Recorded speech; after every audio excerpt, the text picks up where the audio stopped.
게 하시고 악에서 구하소서. 나라와 권능과 영광이 영원히 아버지의 것입니다. 아멘. 오늘 예배를 통해 하나님께서 우리에게 주시는 말씀 누가복음 13장 18절에서 30절까지 말씀입니다. 이 살아계신 하나님의 말씀을 박미성 자매가 낭독할 때 하나님의 음성을 들으시기 바랍니다. 그러므로 예수께서 이르시되 하나님의 나라가 무엇과 같을까? 내가 무엇으로 비교할까? 마치 사람이 자기 채소밭에 갖다 심은 겨자씨 한 알 같으니 자라 나무가 되어 공중의 새들이 그 가지에 깃들였느니라. 또 이르시되 내가 하나님의 나라를 무엇으로 비교할까? 마치 여자가 가루 서말 속에 갖다 넣어 전부 부풀게 한 누룩과 같으니라 하셨더라. 예수께서 각 성 각 마을로 다니사 가르치시며 예루살렘으로 여행하시더니 어떤 사람이 여짜오되 주여 구원을 받는 자가 적으니이까? 그들에게 이르시되 좁은 문으로 들어가기를 힘쓰라. 내가 너희에게 이르노니 들어가기를 구하여도 못하는 자가 많으니라. 집주인이 일어나 문을 한 번 닫은 후에 너희가 밖에 서서 문을 두드리며 주여 열어주소서 하면 그가 대답하여 이르되 나는 너희가 어디에서 온 자인지 알지 못하노라 하리니 그때 너희가 말하되 우리는 주 앞에서 먹고 마셨으며 주는 또한 우리를 길거리에서 가르치셨나이다 하나 그가 너희에게 말하여 이르되 나는 너희가 어디에서 왔는지 알지 못하노라. 행악하는 모든 자들아 나를 떠나 가라 하리라. 너희가 아브라함과 이삭과 야곱과 모든 선지자는 하나님 나라에 있고 오직 너희는 밖에 쫓겨난 것을 볼 때에 거기서 슬피 울며 이를 갈리라. 사람들이 동서남북으로부터 와서 하나님의 나라 잔치에 참여하리니 보라 나중된 자로서 먼저 될 자도 있고 먼저 된 자로서 나중될 자도 있느니라 하시더라. 아멘. 하나님의 말씀입니다. 하나님, 오늘도 주의 말씀, 생명의 말씀, 우리를 깨우는, 우리를 실체가 되게 하는 그 말씀으로 가르쳐 주옵소서. 그래서 우리 안에 회복돼야 할 것들이 회복되고 없어져야 될 것들이 없어지며, 그래서 바르게 보고 그 바르게 본 것을 살아갈 수 있는 용기와 지혜와 힘도 경험하는 시간이 되도록 성령께서 온전히 이 자리에서 우리를 가르쳐 주옵소서. 주 앞에 바치는 우리의 예물이 이 땅 필요한 그곳에서 그 열매를 맺도록 우리가 마음과 정성을 다해 한 마음으로 그곳에 있게 하여 주옵소서. 예수님의 이름으로 기도합니다. 아멘. 우리가 사람들과 대화를 나누고 또 어떤 글을 쓰고 이럴 때 이제 비유를 사용합니다. 비유랑은 좀 다르지만 또 예화를 들기도 하고 이렇게 하지요. 그렇게 하는 이유는 이해를 돕기 위해서입니다. 좀 더 잘 이해할 수 있도록 배려하는 마음으로 비유를 들고 예를 들고 이렇게 하는 것이죠. 근데 우리가 이미 본 것처럼 예수님이 하신 비유들은 오히려 사람들을 이렇게 확 깨닫게 하고 그렇구나 라고 만들기보단 오히려 더 혼란스럽게 하고 이게 뭐지? 라고 당황하게 하는 경우들이 참 많았습니다. 오늘 본문도 언뜻 보면 쉬운 이야기 같지만 결코 쉬운 이야기가 아니고 쉬우면 오히려 안 되는 그런 비유들입니다. 그냥 언뜻 하나님 나라는 이렇게 작은 것 같다 놔도 이렇게 크고 풍성해지는 거야. 이렇게 이끌어가고 싶고 이 땅에선 또 우리의 욕망을 만족시키는 어떤 과정으로 생각하기 쉽지 않겠습니까? 그런데 전혀 그런 쪽의 의미가 아닙니다. 18절과 9절을 보시죠. 예수께서 말씀하십니다. 하나님의 나라가 도대체 무엇과 같을까? 말로 너희들에게 하나하나 설명하기엔 참 어려운데 비유로 말한다면 어떻게 할 수 있을까 하시면서 그건 마치 사람이 자기 채소밭에다 갖다 심은 겨자씨 한 알과 같아서 그것이 자라면 큰 나무가 돼서 공중의 새들이 깃들일 만큼 와서 쉴 만큼 그런 나라가 되는, 그런 나무가 되는 바로 그것이 하나님의 나라를 묘사할 수 있겠다, 이렇게 말씀하신 거죠. 언뜻 보면 아무 문제가 없어 보이는데 저 상황을 다 아는 자들, 당시의 사람들의 입장에서 볼 땐 이게 무슨 소리지? 라고 고개를 갸우뚱할 만한 내용입니다. 우선 겨자나무라고 지금 말씀하신 그 겨자 씨를 통해서 자라나는 건 큰 나무가 되는 그런 식물이 아닙니다. 이제 그 성지순례 가면 많은 그 가이드들이 그 겨자나무 보고 싶다 그래서 데리고 가면 많은 사람들이 살짝 실망을 하는데, 그게 큰 나무가 아니고 우리로 말하면 거의 그 유채꽃 정도와 비슷한 그런 좀 하늘하늘한 그런 일년생 야생 풀이거든요. 그러니까 밖에서 어떤 그 때가 되면, 그것이 펴야 될 때가 되면 곳곳에 그냥 이렇게 피어 있는 그런 야생 풀이란 말입니다. 그러니 그 야생 풀을, 그냥 일년생 야생 풀을 자기 채소밭에다 갖다 심는 사람은 없는 거예요. 더군다나 그것이 자라도 그렇게 큰 나무가 되는 게 아닌 건데, 지금 예수님은 하나님 나라를 비유로 말씀하시면서 그렇게 얘기를 하시니까 사람들이 아니 이게 뭐지? 이럴 만한 건 거죠. 야생 풀을 누가 자기 밭에다 갖다가 심고 그게 자라면 아주 큰 나무가 돼서 새들이 와서 쉬고 간다. 차라리 겨자씨, 겨자나무라고 하시지 않고 백향목이라고 했다면 사람들은 이해하기도 쉽고 받아들이기도 훨씬 쉬웠을 겁니다. 사무엘하 5장을 보시면 두로왕 히람이 다윗에게, 이제 한참 승승장구하던 다윗이죠. 그 다윗에게 사절들과 백향목과 목수, 석수를 보내서 다윗을 위해서 집을 지었다. 다윗의 궁전을 지을 때 저 백향목이 아주 잘 사용됐거든요. 열왕기상도 보십시오. 솔로몬이 성전 건축하기를 마치고 백향목 널판으로 성전의 안벽, 곧 성전 마루에서 천장까지의 벽에 입히고 잣나무 널판으로 성전 마루를 놓고 성전 뒤쪽에서부터 29윗 되는 곳의 마루에서 천장까지 백향목 널판으로 가로막아서 지성소도 그렇게 만들었다. 이건 지금 솔로몬을 통해서 성전을 지은 거예요. 그러니까 백향목이라고 하는 나무는 다윗의 궁전을 지을 때, 솔로몬이 성전을 지을 때 사용된 아주 귀한, 정말 우람한 나무였었단 말이에요.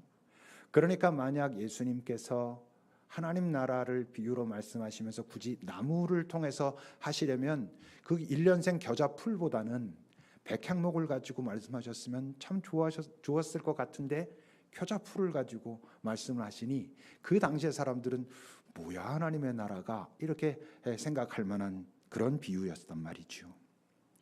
또 20절과 21절을 보십시오. 또 다른 비유를 한다면 하나님 나라를 어떻게 얘기할 수 있을까 하시면서, 그건 마치 여자가 가루, 밀가루 이런 서말 속에 갖다 넣어서 전부 부풀게 한 누룩과 같다고 말할 수 있을 거다. 하나님의 나라는 그런 나라라고 내가 비교한다면 말할 수 있어. 근데 이 내용도 사람들이 들을 땐 일단 첫 마디부터 딱 가슴이 다치는 거예요. 왜? 하나님의 나라를 비유로 지금 말씀하시면서 감히 여자가 주도적으로 뭘 한다고? 이게 그들의 지금 그 사회의 인식에서는 이게 말이 안 되는 거거든요. 여자, 어린아이는 사람들이 모여 있을 때 뭐 숫자로도 세지 않았다, 이런 이야기가 있을 만큼 정말 대접받지 못하는 사람들이 여자들이었는데, 그 여자가 하나님의 나라 비유에 뭔가 주도적인 역할을 하는 것으로 나타나는 거예요. 더군다나 누룩을 사용한다고? 누룩은 하나님과 관련해서는 금기시 되던 거였거든요. 출애굽기 12장입니다. 너희는 이레 동안, 어떤 절기인데? 유월절. 유월절이 뭐죠? 하나님께서 이스라엘 백성을 애굽, 이집트에서 구원하신 그 사건을 기억하는 절기잖아요. 그 유월절을 지내는 이레 동안은 무교병, 누룩이 안 들어간 빵을 먹어라 그러셨단 말이에요. 아예 그러기 위해서 첫날에 누룩을 너희 집에서 다 없애버려라. 첫날부터 그 마지막 날까지 유교병을 먹는다는 이스라엘에서 끊어질 거야. 하나님의 구원을 기억할 때 누룩은 빼라 이러신 거예요. 그뿐만이 아니라 제사를 지낼 때도 마찬가지입니다. 레위기 2장을 보면 여호와께 드리는 모든 소제물, 소제물은 태워서 드리는 제사를 말하는데 거긴 누룩을 넣으면 안 돼. 누룩이나 꿀을 여호와께 화제로 태워서 드리는 것은 하나님이 받지 않으실 거야 이랬단 말이에요. 누룩은 하나님께서 기뻐하시는 게 아닌 것처럼 사람들은 이해하고 있었어요. 레위기 6장도 보세요. 제물뿐만 아니라 그 제물을 하나님께 드리는 역할을 하는 제사장들도 마찬가지였어요. 나머지는 아론과 그 자손이 먹되, 이들이 누구야? 제사장들. 제사장들이 먹되 누룩은 넣지 않은 빵을 거룩한 곳에서 먹어라. 마치 누룩이 있으면 거룩하지 않아서 거룩한 곳에서는 먹을 수 없는 빵이란 식으로 지금 표현하고 있단 말이죠. 더군다나 예수님도 누룩을 부정적으로 말씀하셨거든요. 마태복음 16장을 보면 바리새인과 사두개인들의 누룩을 주의하라. 그 아주 문제가 있어 라고 하시는 식으로 말씀하시던 분이, 여자가, 하나님 나라는 여자가 그 밀가루 속에 그 누룩을 넣어서 부풀게 한 그런 것과 같아. 그러니까 단순히 커져 이렇게만 받아들일 수가 이들 입장에선 없단 말입니다. 이미 예수님은 하나님 나라 백성의 기준, 어떤 사람이 하나님 나라 백성이 될 수 있느냐를 말씀하실 때 기존의 사람들이 가르쳐왔고 들어왔던 그 하나님 나라와 하나님 나라 백성의 기준을 다 뒤엎으셨잖아요. 이미 그들이 죄인이라고 정죄한 이들은 하나님께로부터 버림받은 자들이야. 이들은 하나님께 갈 수 없어. 하나님 나라에 당연히 못 들어가지 라고 했던 것을 다 뒤집어 가지고 그 지도자들에게 얼마나 미움을 받고 적대시 당하게 됐습니까? 그래서 저는 죄인과 세리들의 친구라고 하는 그 조롱 섞인 이야기를 듣고 있었단 말이에요. 이미 그랬는데 하나님 나라 백성의 기준을 뒤엎은 것은 물론이고, 하나님 나라라고 하는 그 나라의 모습을 묘사하는 것에서도 지금 전혀 다른 이야기를, 사람들이 받아들일 수 없는, 이해할 수 없는 이야기를 지금 하고 계시는 거예요. 예수님은 왜 이렇게 하실까? 의도적으로 사람들을 혼란케 만드시는 걸까? 실제로 누가복음 8장을 보면 제자들이 비유의 뜻을 묻습니다. 왜 묻겠어요? 무슨 소리인지 잘 모르겠으니까. 이거 어떤 비유 때? 그 네 가지 밭 있잖아요. 길가, 돌밭 이런. 그 물었어요. 그때 예수님이 대답하십니다. 하나님 나라의 비밀을 아는 것이 너에게는 허락돼서 내가 너희들에게는 자세하게 설명해 주겠다. 그리고 뒤에 설명하시죠. 그런데 다른 사람에게는 내가 비유로 하는 이유가 그들이 봐도 보지 못하게 하고 들어도 깨닫지 못하게 내가 하려고 그래. 이래 말씀하시니 이 해명조차도 헷갈리는 거예요. 아니 그러면 소수만 뽑으신다는 걸까? 아주 정말 선택해가지고 아주 소정예만 선택해서 하나님의 나라는 새롭게 그렇게 만드신다는 걸까? 이런 이제 의문이 들만 하니까 실제로 이날도 사람들이 그렇게 물었습니다. 22절부터 보면 예수께서 각 성으로 다니시면서 가르치시면서 이제 예루살렘을 향하여 이제 마지막 여행을 가고 계시는데 그 따르던 사람 중에 어떤 사람이 묻습니다. 주님, 그렇다면 구원을 받는 자가 적다는 뜻입니까? 왜 이 질문을 하겠어요? 그의 가르침, 그의 여러 가지를 보면 야 저렇게 된다면 구원받는 자가 많지 않겠는걸? 이런 의문이 드니까 결국 구원을 받는 사람은 적습니까? 지금까지는 율법을 잘 지키고 이렇게 하면 다 구원을 받는다고 그랬는데 지금 선생님이 말씀하시는 거 들어보면 야 그거 구원받기가 쉽지 않겠는걸요? 부자는 부자라서 안 되고 또 없는 자들은 뭐가 어떻게 돼서 안 되고 그렇다니 이게 참 어려운 문제겠군요. 이렇게 묻기도 했단 말이죠. 근데 또 예수님은 요한복음 14장에 보면 근심하지 말라. 하나님 믿으면 나를 믿어라. 내 아버지 집에는 거할 곳이 많다. 내가 부족했다면 너희 부족해서 이래 싸워야 돼. 피 터지게 일해야 돼 라고 말했을 텐데 아니야. 원하는 누구나 갈 수 있어. 그 원하는의 의미는 좀 다를 수 있겠지만 누구든지 다 갈 수 있어. 아무에게도 이젠 더 이상 끝 못 들어가라고 자리가 부족해서 그런 법은 없어. 이렇게 분명히 말씀을 하셨거든요. 그럼 왜 예수님이 말씀하시는 말로 설명하시는 것도 그렇고 특히 비유로 말씀하실 때 이건 이렇게 사람들이 헷갈려하고 혼란스러워하고 이해하기 어렵다라고 하고 그랬을까? 그냥 아주 단순하게 사람들이 그동안 이럴 거라고 생각했던 그 하나님 나라와 예수님이 지금 말씀하시는 다른 말로 하면 실제 하나님 나라가 다르기 때문에 그런 거죠. 그들이 지금까지 오랜 기간 동안 하나님의 나라는 이렇고 하나님 나라는 이런 사람들이 들어갈 수 있어라고 들어왔던 것과 만약에 예수님이 비슷한 색깔의 말씀을 하셨다면 어떻겠어요? 그렇지, 맞습니다. 당신은 선지자가 정말 맞군요. 이랬을 겁니다. 근데 다른 소리를 전혀 하고 있으니까 이들은 이미 자신들이 알고 있는 것이 있고 이 사람도 이 얘기를 하나 보자. 바른 선지자인지 정말 하나님께서 보낸 선지자인지 한번 확인해 보자. 그 기준은 자기네들이 지금까지 당연하다고 알고 있었던 그것을 말하는가 보자. 그런데 다른 소리를 하고 있으니까 이해할 수도 받아들일 수도 그를 인정할 수도 없는 것이죠. 근데 이게 지금 그 전혀 다른 하나님의 나라를 이들이 익숙하게 알고 있는 그것이 아니라고 이들의 언어로 말로 하나하나 풀어서 설명하려고 하면 이게 더 어려운 문제가 발생하고 논쟁만 일어나고 다툼만 일어나고 이런 걸 예수님이 아시니까 비유로 말씀하시고 그다음에 뭐라 그러셨어요? 귀 있는 자는 들어라. 너희들의 마음속에 그 하나님 나라와 관련된 어떤 부분이 있다면 이게 들리기 시작할 거야. 점점 알게 될 거야 라고 말씀을 하셨던 것이죠. 여러분, 지금 우리들도 마찬가지입니다.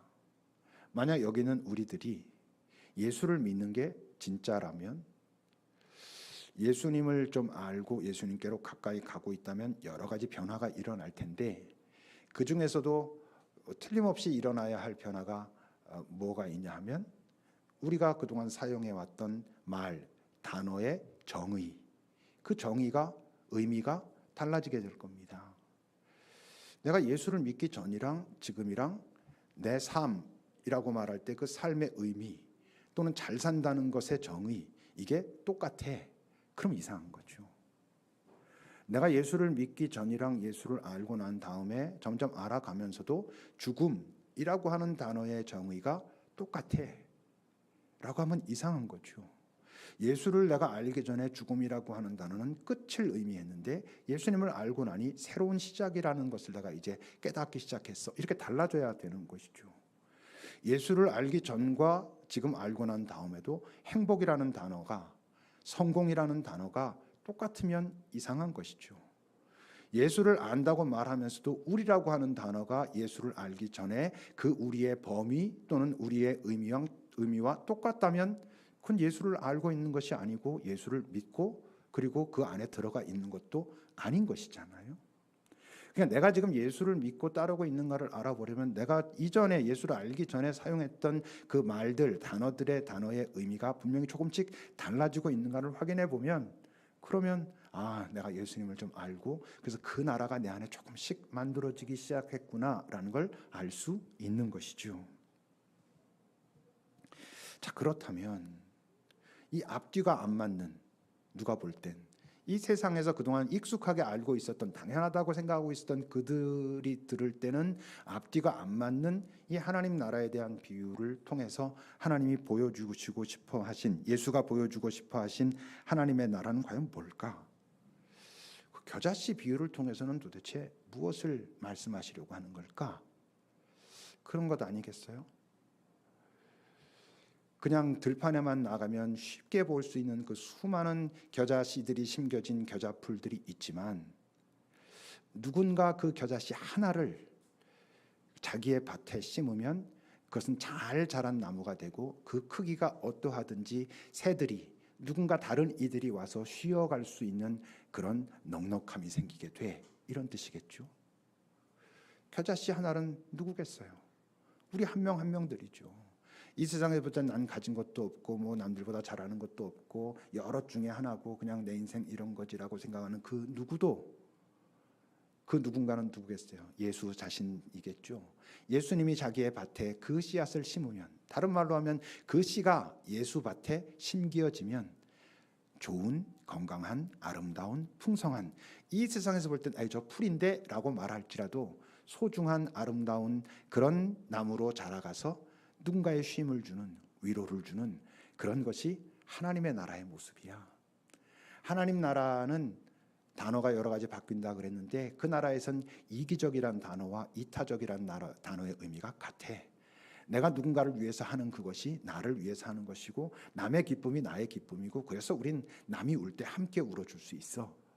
이런 쉼과 나눔과 위로가 될 수 있는 모든 존재는 나는 가진 것이 없어서 나는 삶이 이래서가 아니고 모두는 내 밭에 심겨지면 그런 존재로 서갈 수 있어. 그게 하나님 나라를 이 땅에서도 맛보는 거야. 당연히 이 땅에서도 그것은 실현 가능한데 어떻게 돼야? 너 혼자서는 안 되고 내 밭에 네가 심겨져야, 네 안에 내가 있어야 네가 자라가면 다 그런 삶을 살아갈 수 있어. 그게 하나님 나라가 이 땅에서 이루어지는 거야 라고 말씀하시는 거죠. 오늘 그 가루를 가지고 빚고 누룩을 사용하고 있는 여인의 심정은 어떨 것 같아요? 기쁨과 설렘으로 가득 차 있습니다. 어떻게 알까? 그 여인이 지금 가루 서마를 가지고 빵을 만든다 그랬잖아요. 우리 교회에서 어떤 일이 있을 때 우리 떡 돌리고 그러면 크게 썰면 80개, 조그맣게 썰면 100개 나온다 그래요. 그때 여러분 밀가루, 쌀 2마를 사용한답니다. 근데 서말이니까 그런 거 한 150개 가까이 만들고 있는 거예요, 지금. 그러니까 이게 어떤 잔치를 벌이거나 누군가와 나누려고 하거나 라는 마음으로 지금 이 여인이 그것을 하고 있는 것이죠. 그 뭔가 설렘과 기쁨이 있는 거예요. 근데 자기 힘만으로는 안 돼. 뭐에 도움이 필요해? 누룩의 도움이 필요해. 누룩이 있어야 그게 정말 풍성해져 가지고 그 사람들과 함께 나누고 좋은 잔치를 벌이고 기뻐하고 설레는 그런 삶을 살 수 있다는 것이죠. 누룩이 뭐겠어요? 예수님 자신. 예수님이 그 안에 있을 때 그것은 풍성해진다는 거예요. 이제 그런 면에서 보면 왜 유월절 식사 때 누룩은 빼라 하셨을까? 누룩은 싫고 악해서? 아니, 진짜 누룩이 올 것을 기다리면서 예수라고 하는 진짜 누룩이 오면 진짜 풍성해지는데 아직은 그 구원도, 유월절의 구원도 완성된 게 아니라 미완성이어서 사두개인들, 바리새인들이 뭔가 누룩을 가지고 풍성한 것처럼 그렇지만 그건 가짜니까 진짜 누룩인 예수가 올 때까지, 예수가 내 삶에 녹아져서 아니면 내가 예수님을 받아들이고 그래서 예수님과 함께 풍성해질 때까지 우리가 기다려야 해서 누룩은 마치 하나님이 싫어하시는 것처럼 그랬지만 어쩌면 하나님이 싫어하셔서가 아니라 기다리시느라 그러신 게 아닐까 싶습니다. 여러분, 하나님의 나라를 싫어할 사람이 있겠습니까? 하나님의 나라가 진짜 있어? 에이, 있긴 뭐가 있어? 라고 할 사람은 있지만 지금 성경에서 소개하고 있는 하나님의 나라, 눈물, 슬픔, 아픔, 고통, 죽음 이런 거 없는 땅이라고 하는 온전한 땅이라고 하는데 그 나라에 대해서 있다면 가지. 정말 그런 거 있다면 내가 왜 안 가겠어? 가지라고 모두가 그러지 않겠습니까? 26절을 보세요. 너희가 쫓겨나는 그 자리에서 이렇게 항변할 거다. 우리가 주 앞에서 먹고 마셨고 주는 또한 우리를 길거리에서 이렇게 가르치셨습니다. 라고 너희들이 말할 거야. 여러분, 저들은 왜 주님이랑 함께 먹기를 바라고 그의 이야기를 듣고 좋은데 이랬을까? 들으면 좋으니까 그런 나라라면 좋겠는걸? 그래서 그들이 그랬겠죠. 그런데 이들이 이제 당황하고 좀 그러고 있는 건 뭐야? 근데 그 주님이 모른다 그러는 거야. 난 너희 몰라. 이러신다는 거죠. 25절과 7절을 보세요. 집주인이 일어나서 문을 한번 닫으면 너희가 밖에 서서 문 두드리고 열어주소서 해도 그가 말씀하실 거다. 난 너희가 어디에서 온 자인지 알지 못해.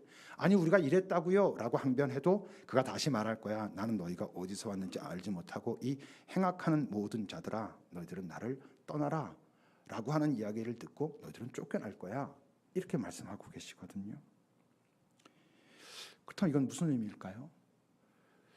그 나라가 있다면, 없다면 우리 망한 거고, 있다면 어떻다는 거예요? 그 나라에 들어가는 조건은 이렇게 함께 모여서 얘기를 듣고 설교를 듣고 예배를 드리고 여기서 식탁의 교제를 나누고 그게 그 나라에 들어가는 조건은 아니야. 이러시는 거예요.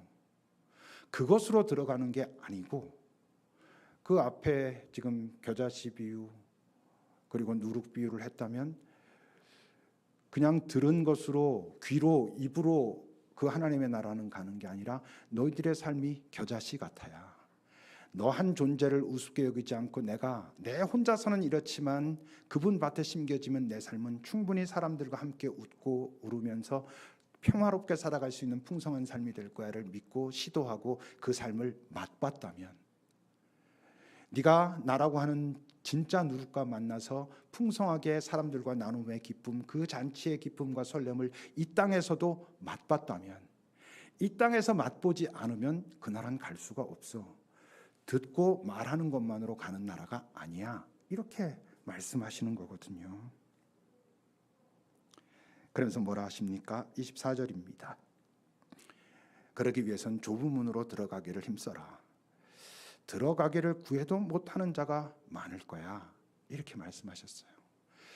지금 앞에서 말씀하신 내용을 들어보면 그래, 그것이 좁은 문이라고 하면 들어가기를 애쓰고 힘써야 되는 건 알겠는데 힘써도 못 들어간다고? 원해도 못 들어간다고? 왜 그럴까요? 어떤 공원 이런 데 가보면요, 이렇게 나무 기둥이 쭉 줄지어 서 있는 그런 기둥이 있는 데가 있습니다. 그 위에 보면요 20, 30, 40 이런 거 써 있습니다. 그 뭔지 아십니까? 그 폭이 점점 넓어져요. 20대는 배가 있으면 안 돼. 그래서 이렇게 얇게 쫙 통과할 수 있어. 그 다음은 30대는 조금 넓어요. 보신 적이 없나 보네. 그런 거 있습니다. 이렇게 기둥이 이렇게 쭉 서 있어가지고요. 그래서 20대가 통과하고. 근데 젊은 사람들은 잘 안 통과하고요. 나이 드신 분들이 이제 50대 되신 분들이 30대 통과하시면서 막 애쓰다가 누군가는 통과하면 나는 30대야 막 이러고 그런단 말이에요. 그러니까 좁은 문은 그런 의미가 있는 것 같아요. 들어가려고 하지만 이게 통과가 안 되니까 못 들어가는 거겠죠. 뭐 그 공원에 세워진 건 우리가 뱃살 빼라고 하는 소리겠지만 그 좁은 문은 왜 못 들어갈까? 가진 게 많아서 이 땅에서. 정확하게 말하면 가진 게 많아서 못 들어가는 게 아니에요. 가진 걸 내려놓지 못해서 못 들어가는 거예요. 다 들어가죠. 내려놓으면 들어갈 수 있는데 못 내려놓으니까. 왜 그 원숭이, 어리석은 원숭이 얘기 아시죠? 이렇게 호로병 같은 이런 거에 거기 먹을 게 있어갖고 원숭이가 손을 넣어서 먹을 거 딱 쥐었는데 빼려니까 이게 안 나오는 거야. 그거 잡은 거 조금 놓으면 이렇게 싹 나오는데 이건 놓기 싫어가지고 안 놓고 그 안에 있으니까 이게 안 나오는 거야. 좁은 문은 아마 그런 게 아닐까 싶습니다. 우리가 이 땅에 사는 동안 우리에게 필요한 것들이 있죠. 근데 우리는 더 쌓아놔야 된다고 마치 그 어리석은 부자처럼 그렇게 하고 있다가 막상 그 문을 들어가려고 해도 들어갈 수 없는, 막 마지막 순간에는 이제 내가 놓쳐 그러면 이미 늦었어 이러시는 듯한 분위기거든요. 문 닫히면 다시 안 돼, 못 들어간다면 이거 내려놓겠습니다 하면 그땐 늦었어, 마치 이러시는 것 같은 그런 말씀을 하고 계시죠. 여러분, 이런 고민을 진지하게 해보셨습니까? 뭐냐 하면 내가 예수 왜 믿지? 여러분들은 예수를 왜 믿죠? 진지하게 여러분들 스스로에게 내가 그래서 예수 믿는 거구나 이런 답을 내리셨다는 게 뭐였습니까? 요즘 너무 거칠고 또는 너무 단순하게 사용되어 있어서 표현하기가 좀 그렇지만 죽으면 천국 가려고 믿는 거잖아요. 예수. 이 땅에서 부자 되려고 믿는다고 말하는 사람은 없겠죠. 이 땅에서 뭐 몸 안 아프려고 믿는다 이런 사람은 없을 것입니다. 그게 목적인 사람은 없겠죠. 그런 은혜도 받기를 뭐 그렇게까지 할 수 있겠지만 그게 가장 중요한 첫 번째 목적인 사람은 이곳에 없을 거라고 생각합니다. 근데 죽어서 천국 간다는 그 말의 의미를 풀어서 얘기하면 그게 뭐예요? 이 땅이, 그럼 이 땅에 살아있는 이 땅의 구성원인 내가 온전하지 않아. 훼손돼 있어. 유한해. 이 땅에서 내가 이 호흡이 붙어있는, 목숨이 붙어있는 수십 년, 뭐 길어야 100년 되면 끝이라고 하는데 그것이 아니라는 어떤 이야기가 예수를 통해서 이 땅에 들어왔어. 근데 이게 내 힘으로는 안 돼. 예수를 통해서 가는 그 영원이라는 게 있대. 그래서 예수 믿는 것이죠. 이렇게 되기 싫어서 28절부터 여러분 보십시오. 너희가 아브라함, 이삭, 야곱과 모든 선지자는 하나님 나라에 있고 그 땅에 있을 사람들이 있는데 너희는 밖에서 쫓겨나서 그거 볼 때 슬퍼서 이를 갈게 될 거다. 근데 보니까 사람들이 제가? 라고 놀랄 만한 사람들까지 동서남북에서부터 와가지고 하나님 나라에 다 참여하는 것을 네가 보게 될 텐데 기억해라. 나중된 자가 먼저 될 자도 있고 먼저 된 자가 나중될 자도 있다. 저는 어떤 의미겠어요? 난 당연히 가지. 그런데 못 가고 내가 갈 수 있을까? 하나님 나도 당신의 나라에 합당할 수 있습니까? 라고 고민하는 자들은 갈 수 있고 가게 되고, 그러니까 너희들 정신 똑바로 차려야 돼. 이런 말씀하시는 거고, 이런 밖에서 슬피 울면서 이 갈기 싫어서 적어도 그 나라가 있다면, 그리고 그 나라가 있고 그 나라가 예수님이 이 땅에 오셔서 말씀하신 이런 나라, 이런 기준을 가진 나라가 맞다면 거기에 내가 합당하고 싶습니다. 그래서 지금 여러분들이 이곳에 있잖아요. 그러려면 어떻게 하라는 건데? 아까 말한 것처럼 겨자씨 같은 인생인 것을 인정하라고. 그 혼자는 아무것도 아니고 들에 있는 많은 것들 중에 하나인 거고, 그 중에서도 별 볼 없는 것 같아서 항상 위축되지만 그 다른 풀이 어떤 풀이냐가 중요한 게 아니라 내가 예수밭에 심겨져 있는가가 훨씬 중요하다는 것을 알고 살라고. 그 누룩을 만나야 내 안에 진짜 기쁨, 설렘, 사람들과 함께하면서 비교하지 않는 내 삶이 사람들에게 위로가 되고 도움이 된다는 것으로 참 내 삶의 의미를 소중히 여기고 기뻐할 수 있는 그런 존재로 이 땅에 살라고. 그래야 뭘 맛본다고? 하나님의 나라를 맛본다고. 그 하나님의 나라를 맛봐야 어떻게 된다고? 그 영원한, 그 온전한, 진짜 완전한 하나님 나라에 들어갈 수 있다고. 말씀을 준비하면서 우리 교인들은 어떨까? 정말 한 명 한 명 얼굴을 떠올리진 않았지만 전체적으로 이렇게 생각해보면 어떨까? 저는 그렇게 생각이 들더라고요. 제가 너무 유리하게 생각하는 건지 모르지만, 그래도 우리 교인들 나를 포함해서 다 좀 부족하지만 그래도 그 경계선 안쪽에는 있지 않을까라는 생각은 저는 분명히 했습니다. 근데 어때요? 그게요, 난 됐어라고 하는 순간 우린 밖으로 밀려날 가능성들이 많아요. 지금 여러분들이 어디에 있건 대부분 그 경계선 안에 있을 거라 생각하고 그러기를 바라지만, 그곳에서 오늘 여러분들이 내디뎌야 할 하나님 나라 백성으로서 내디뎌야 할 한 걸음이 있다는 걸 기억하셔야 됩니다. 그래서 한 걸음 더 내디딜 수 있기를. 그래서 우리 모두가 하루하루 이 땅에 사는 동안 그 하나님 나라의 맛을 좀 더 깊이 맛보는 자들, 그 나라의 중심으로 조금 더 다가서는 자들, 그렇게 되기를 오늘 주님께서 원하시니까 이 말씀 너희들 같이 나눠보라 하신 것 아니겠어요? 기도합시다. 나는 하나님 나라를 소망할 뿐만 아니라 이 땅에서도 그 하나님의 나라를 맛보고 싶어 하고, 그래서 그 하나님 나라를 조금 더 알고 싶어 하고, 그래서 그 알게 된 나라를 시도하고 있나? 여러분 한번 생각해 보십시오. 여전히 많이 가져야 한다고 그것 때문에 마지막 순간 그 문에는 들어갈 만한 것보다 훨씬 부피가 커져버린 존재가 돼 있으면 세상은 야, 너 참 잘 산다 그랬는데 막상 못 들어가면 어떡하지? 라고 하는 고민도 한번 해보시죠.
하나님,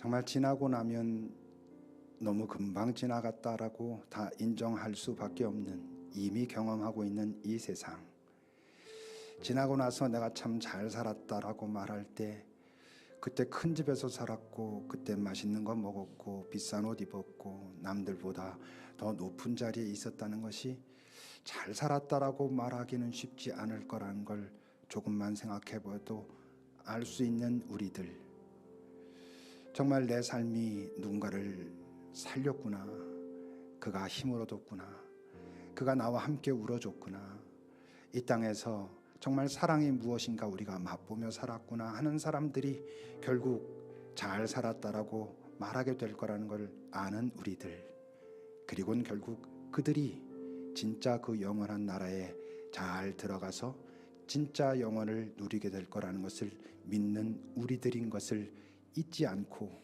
이 땅을 살아가게 하옵소서. 예수님의 이름으로 기도합니다.